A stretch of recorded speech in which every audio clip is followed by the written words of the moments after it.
right now on KJAM News. In this historical flashback, we will be reviewing the Indus River Valley Civilization, the Hong-He River Valley Civilization, the Egyptian River Valley Civilization, and the Mesopotamian River Valley Civilization. News update on Mesopotamia. People first began to settle and farm the flat, swampy lands in southern Mesopotamia before 1500 BC. Around 3300 BC, the Sumerians emerged. By 3000 BC, the Sumerians had built a number of cities, each surrounded by fields of barley and wheat. The city and the surrounding lands it controls form a city-state. After 2500 BC, many Sumerian city-states came under the rule of dynasties. In about 2350 BC, a conqueror named Sargon from Akkad defeated the city-states of Sumer. He lost control about 200 years later. In about 2000 BC, nomadic warriors called the Amorites invaded Mesopotamia and took over, creating the Babylonian Empire. The Mesopotamian society was very advanced in science, mathematics, and architecture. For example, Mesopotamia invented one of the first writing systems known as cuneiform. Scribes used a pointed reed called a stylus to write on clay tablets. The society was also able to thrive by creating calendars because Mesopotamians were able to learn astronomy. Mesopotamians created two different number systems. One number system was based on intervals of 60. The other number system is similar to the modern world number system. With the advancement of medicine, there was a tremendously less record of deaths and diseases. Trade and economy began to increase because of the invention of the wheel by Mesopotamians, which increased the rate of transportation. The kings, rulers, and wealthy landowners were at the top of the social class. They were very wealthy and had a lot of power. Then came the landless workers who didn't live near the leaders, weren't poor, but were fined if they broke the law. At the bottom of the social class were the slaves, that were punished very harshly. If they broke one law, they were killed by the Code of Hammurabi. The ziggurat was a temple in the middle of their civilization. They believed in polytheism, which is the belief in more than one god. They had many festival offerings to the gods. They also believed in the underworld, where you would live when you die. Hammurabi was the king and kept the civilization intact. In order to do so, he set a harsh set of laws known as the Code of Hammurabi. There were also three empires: the Sumerian, Babylonia, and Assyria. These empires were a theocracy, which is a government controlled by religious leaders. Egyptians were found living in farming villages as far back as 5000 BC, but in 3200 BC, the villages were all put under the rule of two separate kingdoms, called Lower Egypt and Upper Egypt. The two kingdoms united at about 3000 BC. Egypt's pharaohs began to lose power in 2180 BC, marking the end of the Old Kingdom. New strong pharaohs regained control of Egypt until a group from Palestine called the Hyksos took over most of Egypt in about 1640 BC, where they would control for over 100 years. Egypt would re-emerge again in 1523 BC, starting the New Kingdom. Egyptians believed in an afterlife, so they preserved bodies through mummification to make sure the transition to afterlife was smoothly.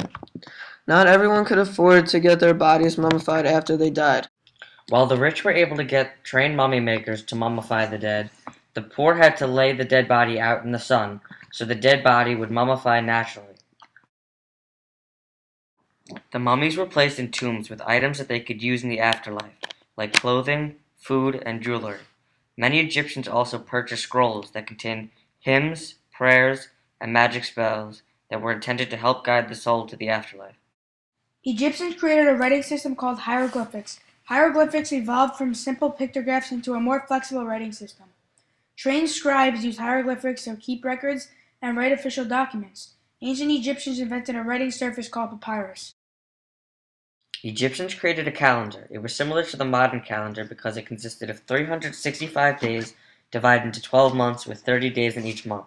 5 days were added to the calendar for holidays and feasting. Egyptians had 5 social classes. At the top was the pharaoh, followed by the priests, then the land overseers, then the commandeers and scribes, then the farmers, and last the slaves. Egyptians believed that the pharaoh was a god. They believed in an afterlife. They believed in many gods. but they worshipped Ra, the god of the sun, the most. Each god was given its own temple with a priest. Artists designed pyramids, hieroglyphics, and buildings.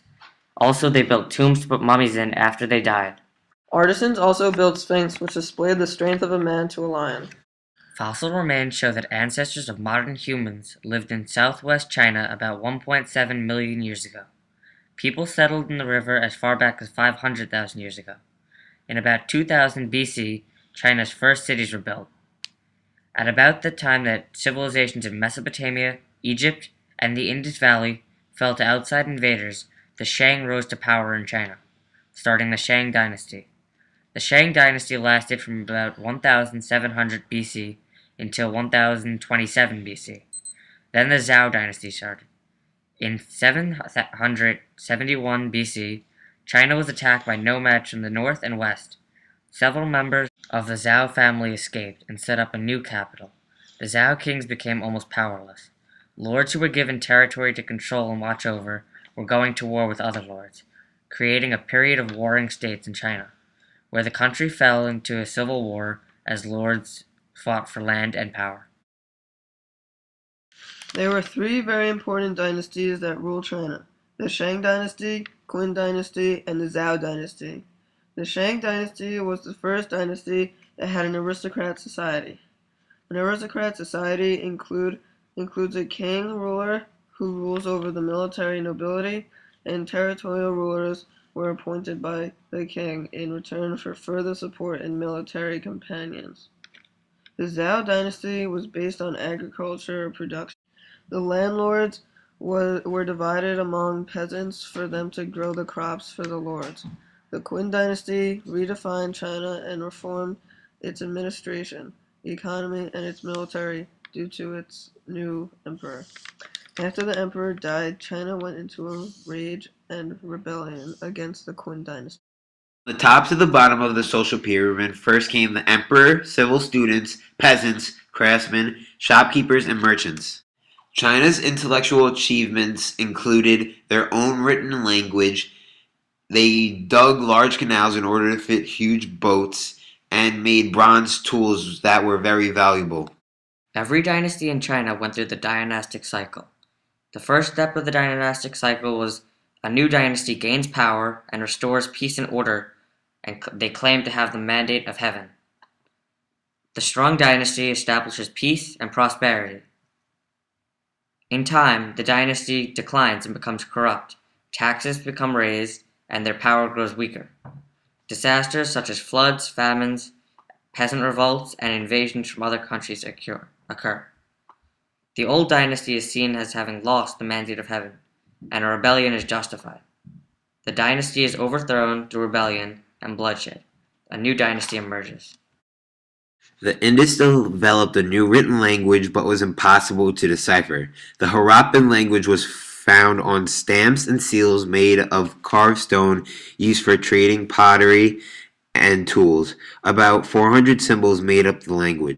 Indus city planning had grid systems that had streets as wide as 30 feet. The city was partially built on mud brick platforms to protect from flooding. Houses varied on size and developed bathrooms where wastewater flowed out to the street and then into sewage pits outside of city walls. The Harappan people traded goods and products such as cloth and cotton to places like Sumer and the rest of Mesopotamia.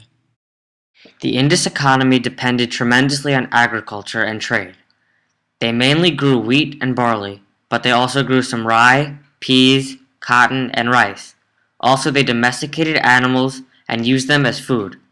They traded with people all over the region and could travel on water using early boats. The Harpians built all of their cities to look alike and made them very organized. They also made pottery to use as decorations. Archaeologists think that the Harappans had very close ties to religion. They also believe that the government was a theocracy. There was evidence of agriculture and domesticated sheep in Indus at about 7000 BC.